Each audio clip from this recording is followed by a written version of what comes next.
for the audio, or you can even watch back. Giving players all the props, or put them on blast. We don't give no hot takes, only talk facts. We're giving all our devotion, riding high on this wave of emotion.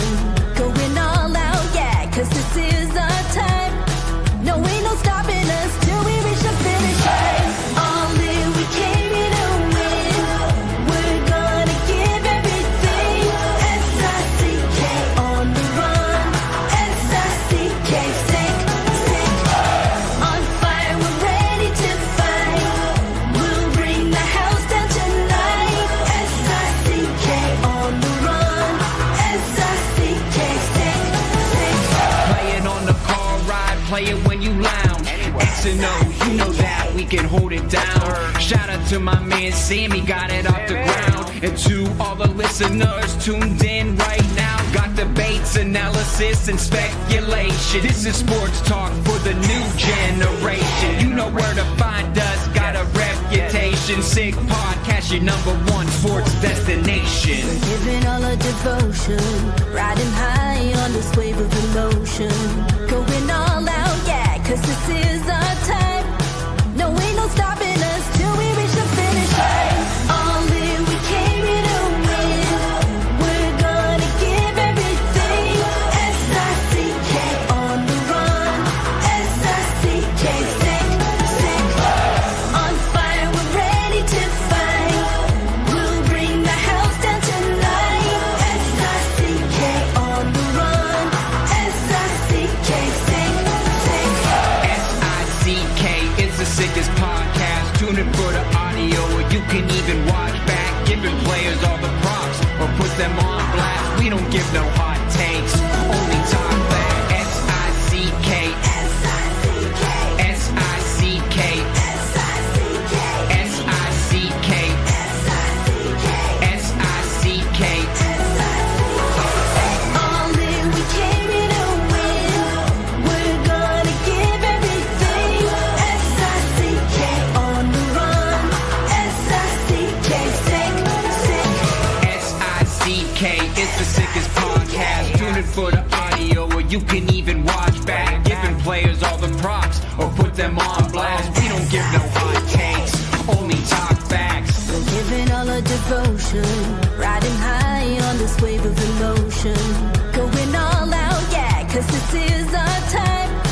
No, ain't no stopping us till we reach the finish line. All in, we came here to win. We're gonna give everything. S-I-C-K on the run. S-I-C-K, sick, sick. On fire, we're ready to fight. We'll bring the house down tonight. S-I-C-K on the run. S-I-C-K, sick, sick. Playing on the car ride, play it when you lounge. X and O, you know that we can hold it down. Shout out to my man Sammy, got it off the ground. And to all the listeners tuned in right now, got debates, analysis, and speculation. This is sports talk for the new generation. You know where to find us, got a reputation. Sick podcast, your #1 sports destination. We're giving all our devotion, riding high on this wave of emotion. Going all out, yeah, cause this is our time. No, ain't no stopping us till we reach the finish line. All in, we came here to win. We're gonna give everything. S-I-C-K on the run. S-I-C-K, sick, sick. On fire, we're ready to fight. We'll bring the house down tonight. S-I-C-K on the run. S-I-C-K, sick, sick. S-I-C-K is the sickest podcast. Tune in for the audio, or you can even watch back. Giving players all the props, or put them on blast. We don't give no hot takes, only talk back. S-I-C-K, S-I-C-K, S-I-C-K, S-I-C-K, S-I-C-K. S-I-C-K. Turn up your volume. Because you're about to listen to The Sick Podcast. With Tony Marinaro. 55 seconds left in the penalty, a minute and 27 seconds left in regulation time. Boston 4, Montreal 3. Lafleur coming out rather gingerly on the right side. He gives it into Lemaire, back to Lafleur. The sickest Montreal Canadiens podcast. You're in the ball! Sports entertainment like no other. Rejoint, on lui fait perdre la rondelle, une passe devant. Et c'est le dégagement et ce sera la victoire des Canadiens. Stanley pour les Canadiens, le 23e de l'histoire. You found the dogs! John, you found the dogs! He found the dogs! And all together, they worked a young team to the top. And now, a 24th Stanley Cup banner will hang from the rafters of the famous Forum in Montreal. The Canadiens win the Stanley Cup! Brought to you by Energy Transportation Group. Driven to be different. La Vida Tibi. Embrace your true nature. And Playground, your premier gaming destination. It's gonna be sick. Matt Ohayon with you Friday evening. Welcome to the weekend, everyone, and welcome to the Sick Podcast, which is brought to you by Energy Transportation Group, who are a leading full-service logistics provider serving all of North America, driven to be different. Are you looking for the ultimate entertainment destination? Playground is your ticket to nonstop thrills. Experience heart-pumping gaming action and a world-class poker experience. Playground is the 2025 winner of the Fan Choice Best Poker Room at the Global Poker Awards. Indulge your taste buds at our incredible restaurants, then let loose with live music and electrifying DJs. Enjoy unmatched customer service just minutes away from downtown Montreal, right across the Mercier Bridge. Why settle for the ordinary when you can have the extraordinary? Playground. It's all here. Visit playground.ca to discover more. We're also brought to you by Tibi beer. Tibi has launched their new Ultra Lager, a refreshing, thirst-quenching beer, perfect for those hot and humid, summer days, with only 90 calories, 2 grams of carbs, 4% alcohol per can. Available in packs of 6 and 12 in grocery stores and dépanneurs across the province of Quebec. Ultra light and ultra refreshing. And of course, by Betway. Go all the way with Betway and get a free bet up to $200 if your first bet loses. Scan the QR code on the screen or click the link in the details section to create an account and redeem your welcome offer. Offer is only available for new customers. Terms and conditions apply. Offer is not available in Ontario. You must be 18 years or older, and please play responsibly. All right, we're in it. This is it. The off season. It's here. The Edmonton Oilers fell to the Florida Panthers for the second year in a row. Corey Perry falls in the Stanley Cup final for the fifth year in a row, and that lands us about what is it? We're about 6 days. 5 days, 6 days, 7 days away from the draft. Anyways, so let the craziness ensue of the next week, because Stu and I have been speculating these scenarios nonstop over the past few weeks. And now they're finally going to come through fruition in the next few days, because things need to happen, and it's crazy season around the draft. And this is when major trades happen. So let's go through some more. With my usual Friday guest. He's from the Montreal Gazette. His name's Stu Cowan. Stu, how we doing? I'm doing really well. I actually saw something funny on social media saying that the best way to keep the Florida Panthers from three-peating is for them to sign Corey Perry in the offseason. it's really that's crazy. Yeah, poor guy. I mean, you know what? At least he has one. It was almost a long time years ago at Anaheim. Almost 20 years ago now. But man, you got to feel for the guy. But I wonder, because apparently when he was with the Canadiens and they were down to the Toronto Maple Leafs, he said in the locker room, I think it was when they were down 3-1, he said, boys, like, this is my last year. Like, let's go. And he says that every year. So I wonder, does that message run dry a little bit? 40 years old, the way he played in these playoffs, I expect he'll come back. I remember after that Canadian series in the final when John Cooper speaking with him in the handshake line, and it was like, we want you, man. Yeah. Ended up in Tampa the next season. Remarkable that a guy that age with today's NHL and the pace. And not only that, he was playing on their number one line there for much of the playoffs. So, yeah, tough for him. But, I mean, there's a reason why teams like Corey Perry get to the final every year. He has what it takes in the playoffs, that compete level that Brad Marchand also has, and we saw what he did for Florida when they picked him up at the trade deadline. It's amazing that once you take the goggles off, the Habs goggles off for people in Montreal, and yeah, Florida's a rival still, but it's not as much as Boston or a Toronto. how much of a you can appreciate the type of player Brad Marchand really is. Oh yeah. Because this guy is, I mean, he kind of cut out the antic. Like, we really haven't heard any of the antics about him since I think the last one, the one that comes to mind is when he licked a player on the Rangers. Yeah. After that, he kind of cut that stuff out, and he is just really everything you want in a hockey player on a team that is gunning for a Stanley Cup. He is just unbelievable. It's going to be interesting to follow him for the next week celebrating, because I mean, the celebration in Boston was pretty epic after they won the Cup. But at some point, the Bruins manager had to tell him, go back home. You can't stay in Boston anymore. You're going to get in too much trouble. But yeah, I mean, and Brad Marchand is the type of player, he's enough of a pest and tough to play against at any time, but with a chip on his shoulder, and he had a big chip on his shoulder when Boston traded him for a second-round draft pick and to go to Florida. And it seems so weird seeing him in that Panthers uniform at first, but by the end of the playoffs, it looked perfect on him. I mean, he fits in perfectly with that culture that they have in Florida, and that every guy in that team competes like that. And it was interesting listening to Sam Bennett being interviewed after they won and saying he'd never played. He called him, I've never played with a dog like that, a guy who just competes after game after game. Leader in the room, not afraid to speak up. He's the kind of guy, right, you hate when he's not on your team and you love him when he is on your team. And it's just, you know, if you're a Leafs fan, if you're a Habs fan, it's easy, especially if you're a Leafs fan, because he killed you when he was on the Bruins and he killed you when he was on the Panthers. Yeah. So I understand Leafs fans' dismay of him, but really ever since he left the Bruins, you know, I watch this guy and I'm thinking to myself, man, this guy is unbelievable. He's 37 years old, doing what he's doing.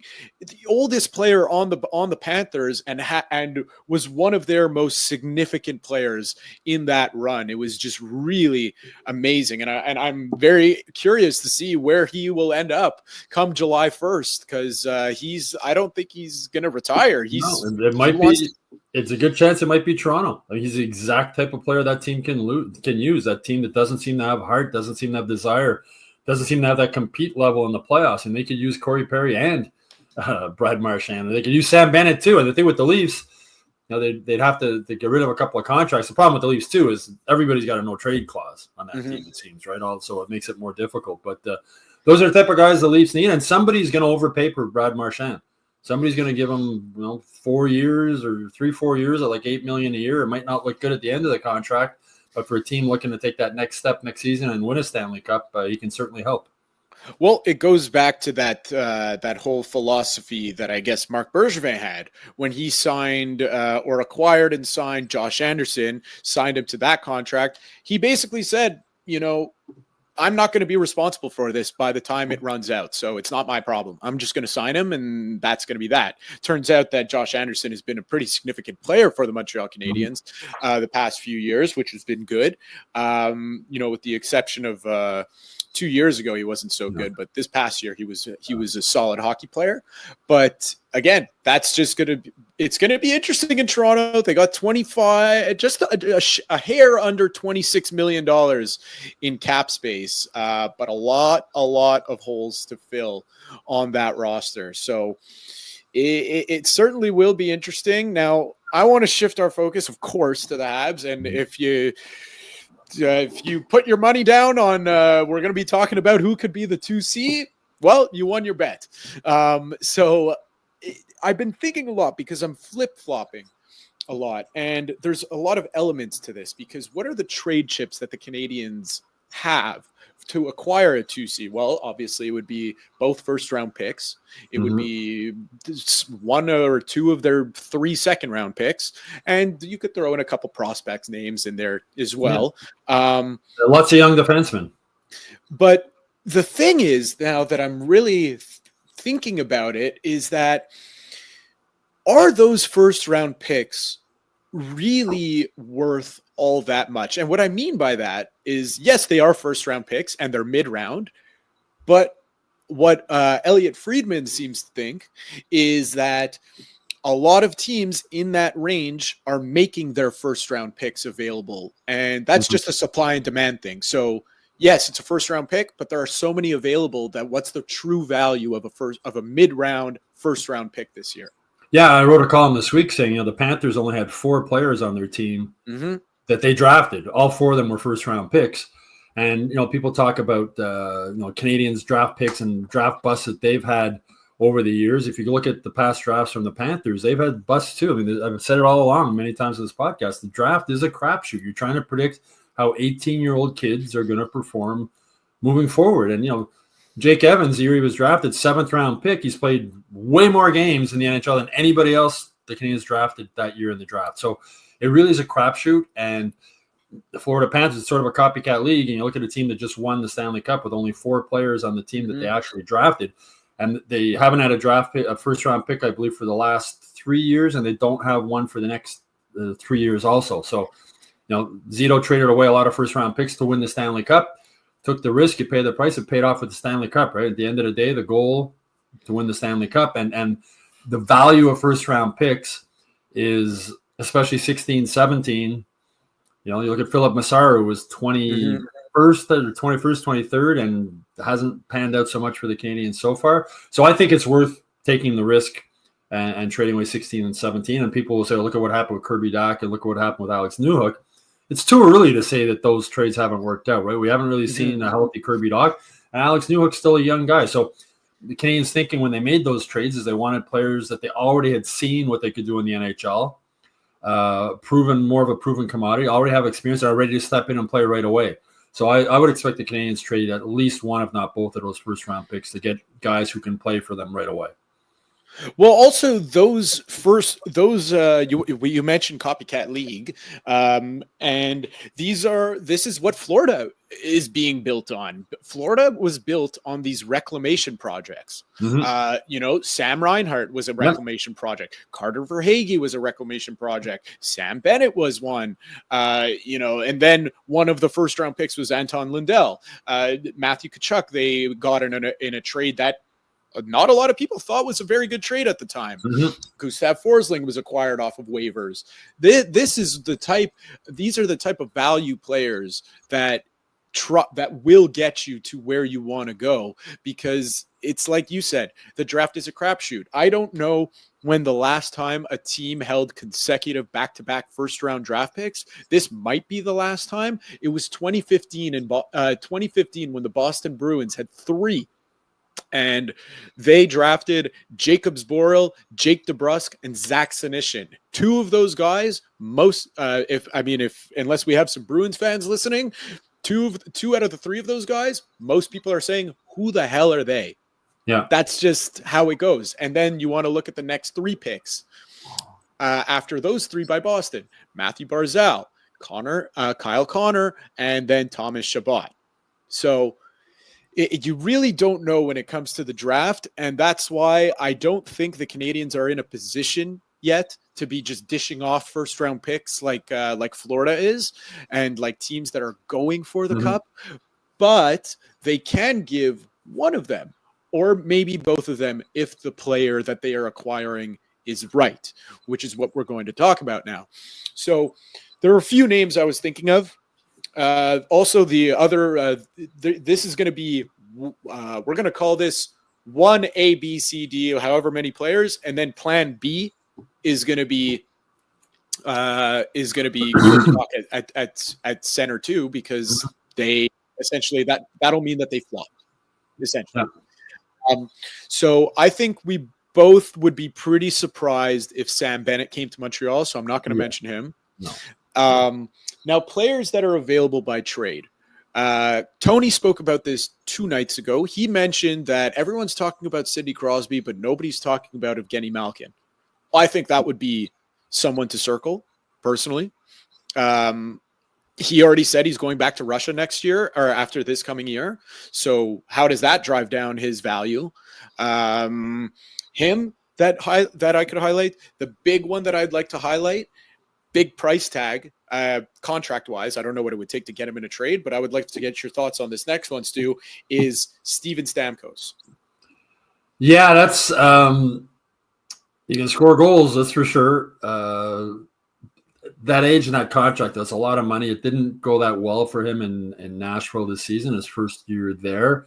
That's interesting because Stamkos is a guy that Ken Hughes would know well Mm-hmm. from, having represented being Lecavalier and when he was a player agent and being around that team. Marty St. Louis would obviously know him very well, right? Played with him, line mate with him. That's an interesting one, but there's still term on that contract, and I don't know if the Canadiens are at the stage now that they're ready to take on someone at that age with that much term and that much money. So to counter that, I'm going to, because I looked at it really quickly. I thought for whatever reason he had signed last year in Nashville for 7 years for whatever reason. He's way too old. They wouldn't have done that. He actually only has 3 years left, right? And he makes $8 million, which seems like a lot.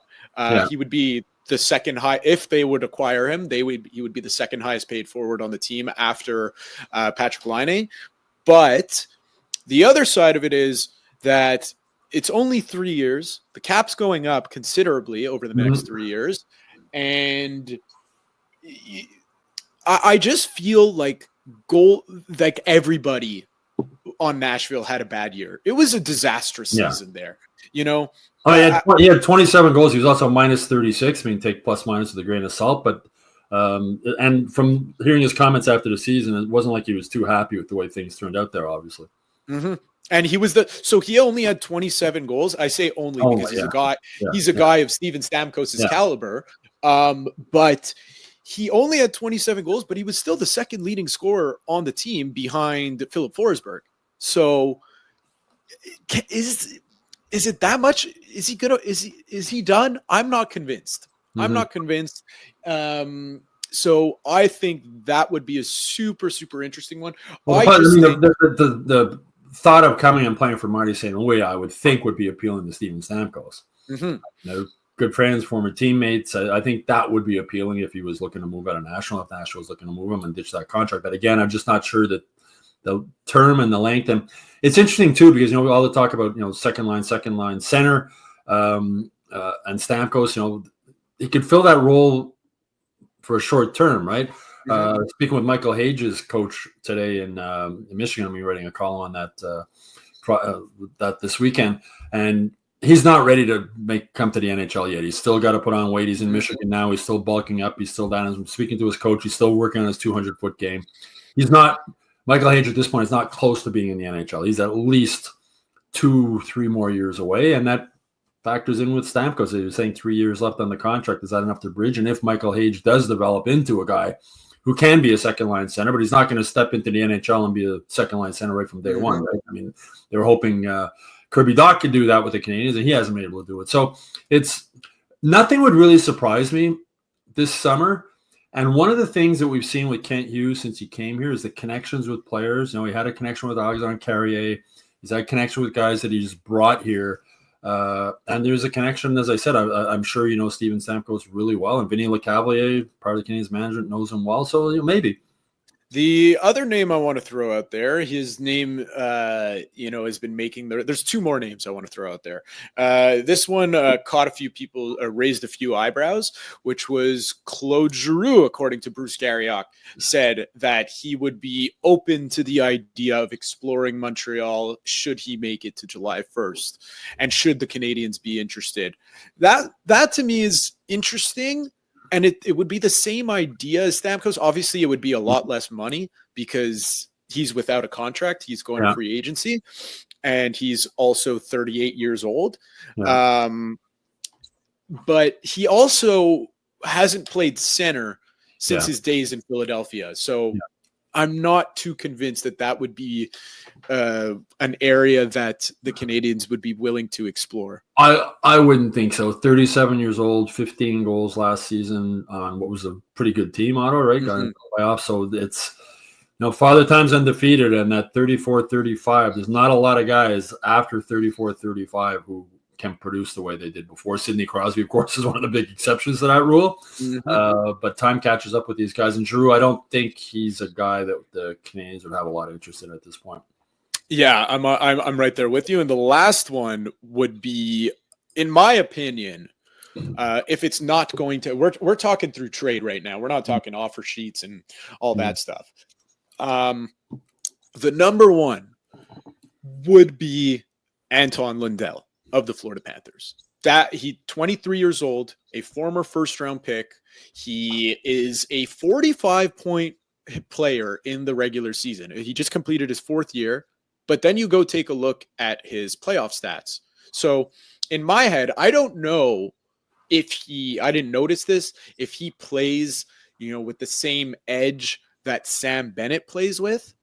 But if you look at it just purely based off the numbers, not that high of numbers in the regular season, and then come playoff time, he's showing up.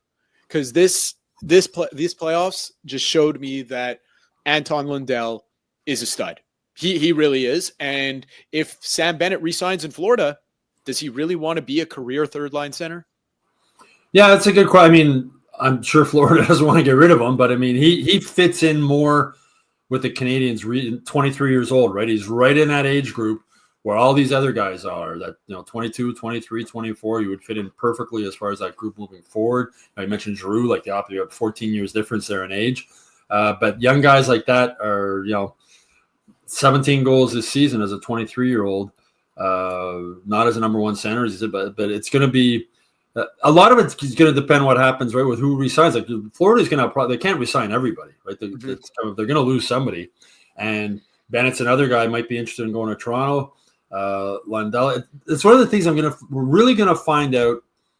It was after the Panthers won the Cup, and it might be Elliot Friedman who said that one of the biggest accomplishments that Zito's done in Florida is he's made it a place guys want to play. Like it used to be, you go to the Panthers, oh my God, there's no fans, there's no support, weather's nice, but guys want to win, right? And he's been able to turn Florida into a place guys want to go play, right? Matthew Tkachuk wanted to go play there. I'm sure Brad Marchand loves playing there. It's become a place guys want to go, and guys don't want to leave once they get there. And so with Lundell, if a guy like him is it's so hard to speculate right now because we don't know who they're going to re-sign in the salary cap and what money's going to be left. But I mean, that's a guy who would be a perfect fit, I think, with the Canadiens in the rebuilding process, if there was any way they could pull that off. So I know people are going to be lighting up the comments saying that it's that Florida won because of the no state income tax. And I think we spoke about this last year in the off season. We'll touch on it now. And I'm in the camp that I really don't buy the income tax thing. There's a lot of things that I disagree that Gary Bettman says and does. But I think it was TNT had him. Was it before game 1 or game 2? He had them on the panel, and Paul Bissonnette brought it up. He said something about the salary cap and how it's not fair because of the no state income tax, and there should be an amendment in the CBA. And he goes, nobody said anything.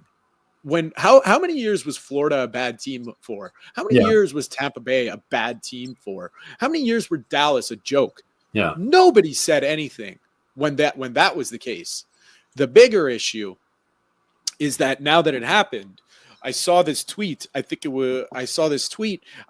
who put it out there, but it was at the beginning of the Cup final, and now it happened. So 3 of the last 5 Stanley Cup winning teams had a player of $9.5 million on 8 LTIR, and said player was ready to suit up at game number 1 of the Stanley Cup playoffs.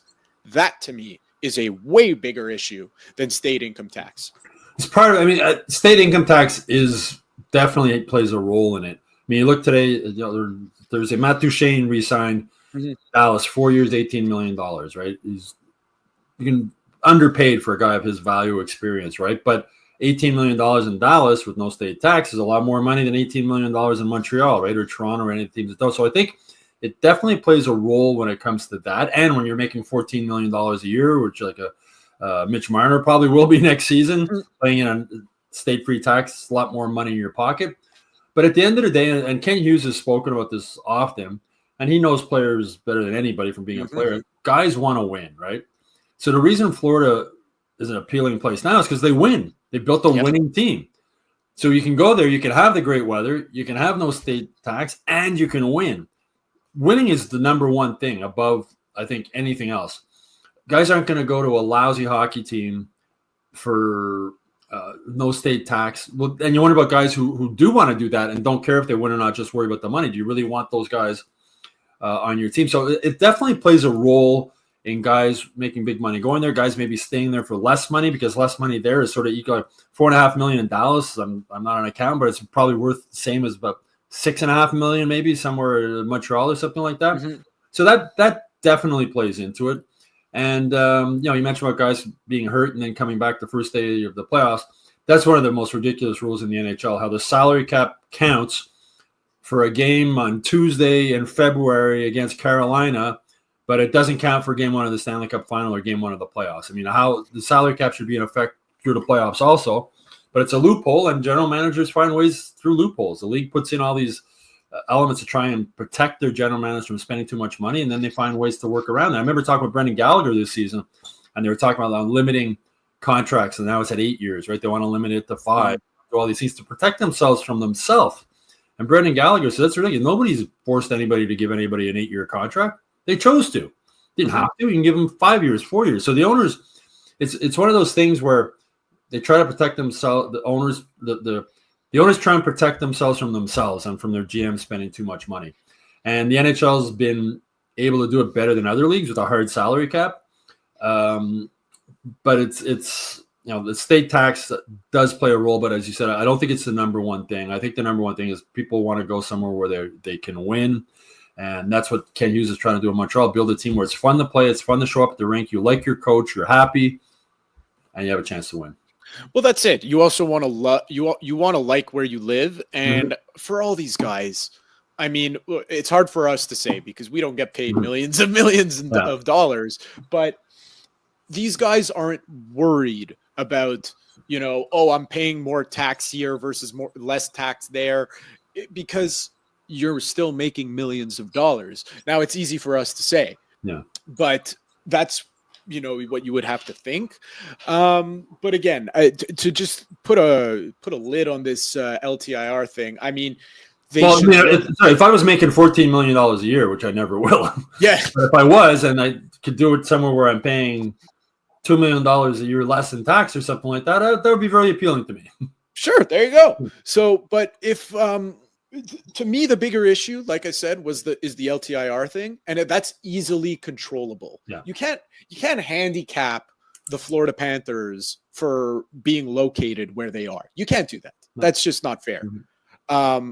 But what you can do is look at the NFL, and you have different types of how they manage their injured reserve. It used to be that if you were placed on IR, you are done for the season. It's over. And I don't know how it would work with cap relief or whatever, but you were done for the season. Then they switched it to, if you are on IR, I think you are done for minimum of 4 weeks. You cannot play.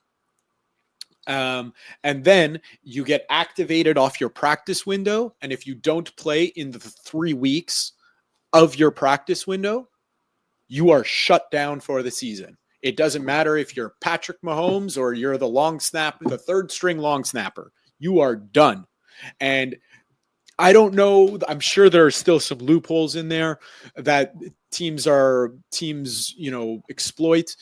There's always going to be rules that teams exploit, but there has to be some level of control over this. It's too crazy. That's it. Just make the salary cap be in effect in the playoffs too. It's a very simple solution. Of course, it have to be negotiated into the CBA, and the players, the more money they can put in their pockets, the more they like it. Right, when it comes to the CBA, so they would probably push back against it. But it's surprising that loophole was allowed when they came up with the CBA, that the salary cap counts for 82 games and then it doesn't count. And you know what? I think something that might be the great equalizer is that eventually when the cap, finally, we've been talking so much since Elliot Friedman and Frank Saravalli threw out those massive numbers that we never thought we'd see in the NHL, is that teams like the Montreal Canadiens, like the Toronto Maple Leafs, the New York Rangers, the Boston Bruins, those teams are going to benefit greatly from the salary cap going up, because they'll spend to the cap, and the owners will spend the cap, because the cap is the cap, but it's the cash that matters. They'll spend the cash. Teams like the Florida Panthers, like the Ottawa Senators, and like the Buffalo Sabres, they're not going to spend the cash. So that may be a little bit of an equalizer, a little bit down the road. But for now, I mean, just make the salary cap count. It's ridiculous. Yeah. Well, the other sort of equalizer, I've mentioned this probably before in the podcast, I've mentioned this to friends also. Okay, so you come to Montreal or Toronto and you pay more tax than you would in the States, but you're also getting paid in American money and living with Canadian money, right? And so that's got to weigh in also when you figure if you're going to go somewhere where there's no state tax, you're going to come to Montreal, okay, you're going to get taxed more, but your American contract is worth about 30% more in Canadian dollars. There you go. And you could also, set up primary residence in the lowest. Exactly. One of the player agents. So there's ways to work around taxes. There's deferred money. There's all kinds of different ways guys can get around it. But again, it comes down to people have always listed reasons why players maybe don't want to come to Montreal: the weather, the language, whatever else. Canadiens weren't good for a long time. That's the reason. That's the number one reason that guys didn't want to come here. The team just wasn't very good. And now that it looks like the team's going to get better, as I mentioned before, and a coach you like and a lot of young talent, fun place to play. And we'll see. Well, I mean, Stu, I don't know about you, but I'm excited.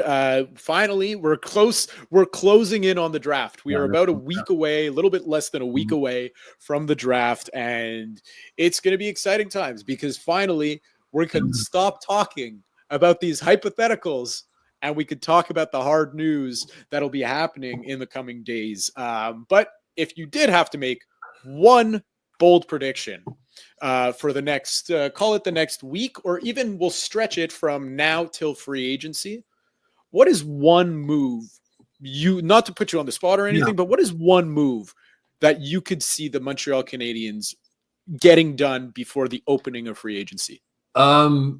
I was a bold prediction. I think they're going to end up trading both their first round picks, but also now that the Stanley Cup final is over, it's going to be interesting to see if we see a trade in the next few days. And who that player will be in the NHL. Yeah, it'll be interesting to see if that happens. If teams want to, tie up some or have a better idea of where they are heading into the draft as far as their current players. So it'll be interesting to see if over the next bold prediction, I think the K's might make a move a day or two before the draft.